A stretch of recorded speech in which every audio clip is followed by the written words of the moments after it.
ಕಳೆದ ವರ್ಷ ಇದೇ ಚಿನ್ನಸ್ವಾಮಿ ಸ್ಟೇಡಿಯಂನಲ್ಲಿ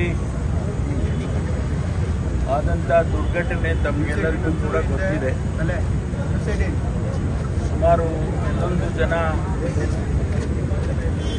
ಯುವಕರು ಮತ್ತು ಯುವತಿಯರು ಅವರು ಏನು ಈ ಸೆಲೆಬ್ರೇಷನ್ಸ್ RCB ಗೆದ್ದ ಪ್ರಯುಕ್ತ ನಡೆದಂಥ ಸೆಲೆಬ್ರೇಷನ್ಸನ್ನು ನೋಡೋದಕ್ಕೆ ಬಂದು ಅವರು ತಮ್ಮ ಪ್ರಾಣವನ್ನು ಕಳ್ಕೊಂಡ್ರು. ಆ ಸಂದರ್ಭದಲ್ಲಿ ಇಡೀ KSCA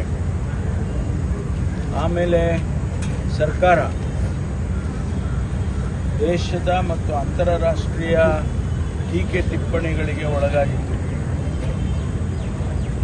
ಸರ್ಕಾರ ಮಧ್ಯಪ್ರವೇಶ ಮಾಡಿ ಅನೇಕ ಕ್ರಮಗಳನ್ನು ಕೂಡ ತಗೊಳ್ತು.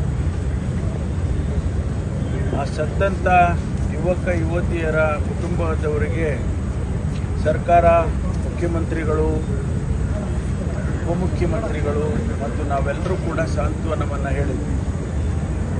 ಆ ಸಂದರ್ಭದಲ್ಲಿ ಕರ್ನಾಟಕ ಸ್ಟೇಟ್ ಕ್ರಿಕೆಟ್ ಅಸೋಸಿಯೇಷನ್ ಅವರು ಕೂಡ ಸಂತಾಪವನ್ನು ಸೂಚನೆ ಮಾಡಿದರು. RCB ಅವರು ಕೂಡ ಸಂತಾಪ ಸೂಚನೆ ಮಾಡಿದರು. ಇದು ಒಂದು ದುರ್ಘಟನೆ, ಆಗಬಾರ್ದಾಗಿತ್ತು, ಆಗಿದೆ. ಆ ಸಂದರ್ಭದಲ್ಲಿ ಸರ್ಕಾರ ಏನೆಲ್ಲ ಲ್ಯಾಪ್ಸಸ್ಗಳಾಗಿತ್ತು